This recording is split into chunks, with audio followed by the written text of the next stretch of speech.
when the rule is the problem.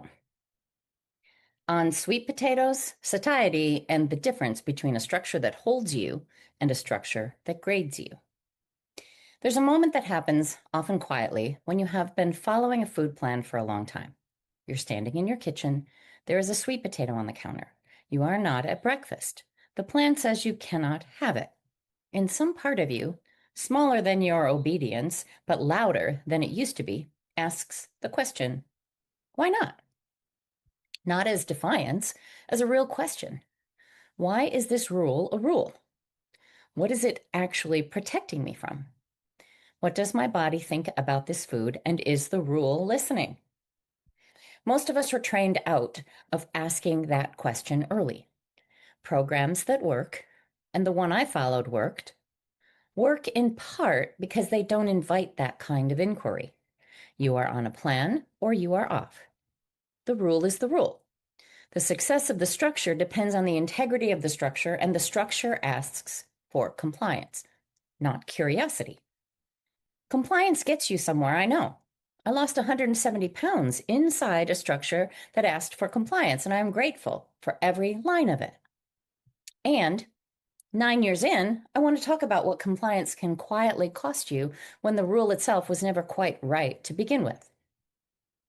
Two kinds of rules.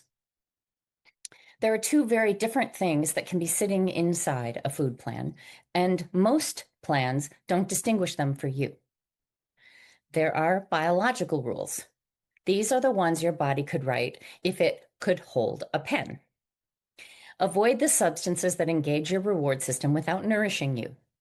Eat enough actual food that your nervous system feels resourced. Don't graze on your own dopamine. These rules track something real about how your wiring works. And there are structural rules. These are the ones the program needed in order to be teachable. Specific portions, specific meals, specific categories, specific timing. The structural rules are what makes a plan portable, what makes it possible to write it on a card and hand it to someone in Iowa or Italy or in the very first week of trying. Both kinds of rules can serve you. The trouble starts when a structural rule gets dressed up in biological clothes, when a convenience of teaching gets reported to you as a fact about your body. A biological rule says something true about your body. A structural rule says something convenient about the plan. When you cannot tell the two apart, every wobble feels like a moral failure, and every moral failure feeds the very nervous system response that drove you to food in the very first place. The sweet potato test. Here's one I've been chewing on for a while, pun fully intended. In a number of structured plans, the one I came up through and others like it, the sweet potato is classified as a grain. It sits in the same category as oatmeal, rice, quinoa, barley. During the weight loss phase, it is permitted at one meal a day, breakfast. Now, the sweet potato is not a grain. It's a tuber. It is botanically not even a close relative of the white potato. It is a root from the morning glory family. It grows underground. It has skin. It has more in common structurally and nutritionally with a beet or a carrot than with anything that ever grew on a stalk. So why is it filed under grain? Because the plan needed a slot for starchy things, and grain was the slot. That's the entire reason. A category was created for teaching purposes. The sweet potato was placed inside it, and from that point forward, the rule about grains became, by inheritance, the rule about sweet potatoes. That is a structural rule wearing biological clothes. Why I have my own opinion about this one. I want to be honest with you about something. The sweet potato has been a vegetable in my house for 15 years. Long before I lost the weight, long before I knew anything about satiety indexes, long before I knew anything about satiety indexes or glycemic load, I started eating sweet potatoes daily, sometimes twice a day, as part of healing my gut lining. This was 2010. I was on multiple medications. I had asthma. I had been told I would have for life. The gut work I did with sweet potatoes as a daily anchor was part of how that whole picture started to come apart in a good way. And asthma resolved, medications released. The lining that had been inflamed for years started to settle. I'm not telling you that as a miracle story. I'm telling you because by the time I encountered a food plan that classified sweet potatoes as a grain and limited me to 4 ounces of them at breakfast, I already knew something the plan did not know. I had a 15-year body of evidence sitting in my own kitchen. So when the rule said one thing and my body said another, I had to decide which one was actually the authority. What the body actually knows about this food. Set the rule down for a minute and look at what is actually in a sweet potato. It carries an enormous amount of vitamin A. A single medium one will cover most adults' daily needs. It has more vitamin C than rice or wheat will ever offer you. It carries potassium, manganese, B vitamins, magnesium. It has fiber that grains share, and it has resistant starch and polyphenols that grains largely do not. The orange varieties carry beta carotene. The purple ones carry anthocyanins. Anthocyanins, the same family of compounds that give blueberries their reputation.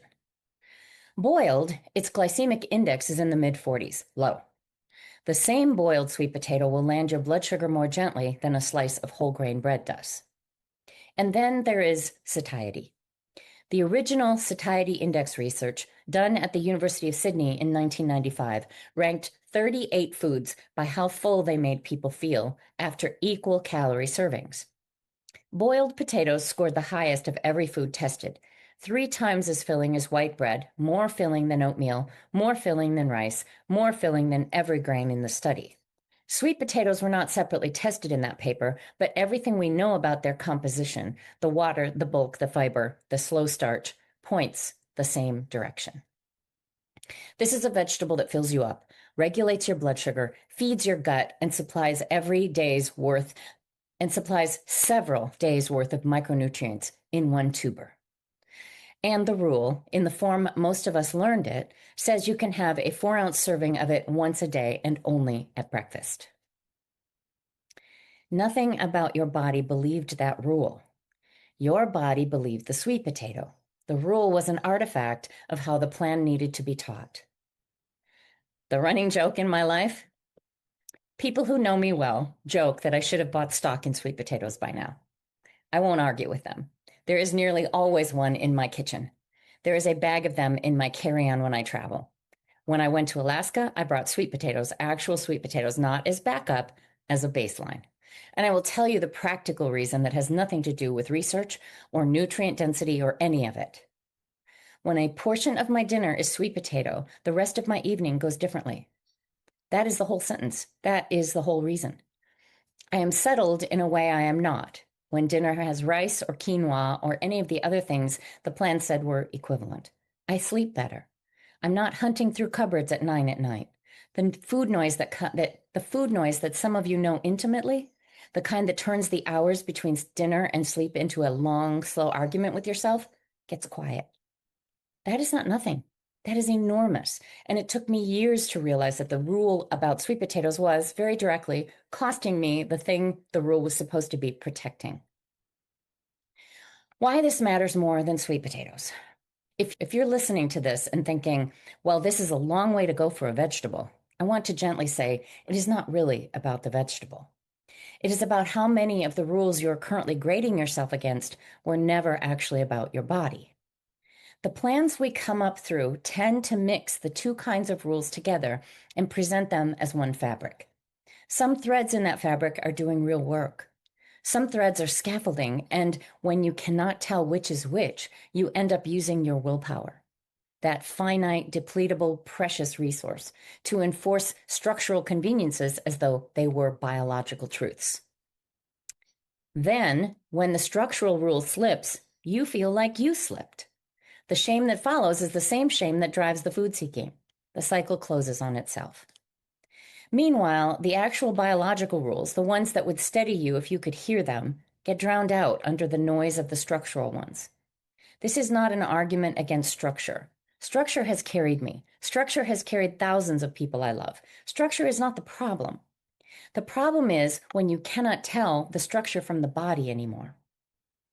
How to start telling them apart. You do not have to do this alone, and you do not have to do it all at once, but you can begin by noticing.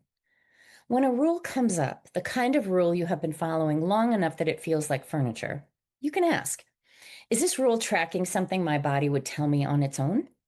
Or is this rule organizing my plan in a way that made it easier to learn? If I followed only the biological piece, would I still be okay? You will know it is biological when removing it produces a real wobble in your body. Energy crashes, food noise, that particular kind of internal chaos. You will know it was structural when removing it produces only one thing, a feeling of having broken the rule. The first signal is information. The second is a habit of self-judgment. Most of us have been treating the second one as if it were the first. On giving yourself back the food, if you have been gripping the breakfast-only sweet potato rule or some version of it, I want to invite something gentle, not rebellion, not throwing the plan out, just an experiment. Have a sweet potato at dinner one night this week, a real one, boiled or baked, with skin on, with your protein, your greens, your fat. Make it part of the plate, not a substitute for the plate. Then notice what the evening is like. Notice your fullness an hour after. Notice whether the kitchen calls you back at 9. Notice whether the long internal argument that usually starts after dinner, the one between the part of you that wants to be done eating and the part that is not satisfied, is quieter than usual. For many of the people I work with, and for me, the difference between a dinner with a sweet potato in it and a dinner without one has been, quite literally, the difference between sticking to your food plan and binging before bed. That is what I've been trying to tell you this whole post. I just needed to take you the long way to get there. You were never broken. You were biological. Some of the rules you have been grading yourself against were never about your biology in the first place. They were about how the plan needed to teach itself to you. You are allowed to know the difference. You are allowed to begin sorting them out gently, one food at a time. If you want to start understanding what is actually driving your patterns, not as a verdict, but as a starting point that is yours, the quiz is the place to begin. The real reasons you go to food. Here's the link. With love and light, Sonja.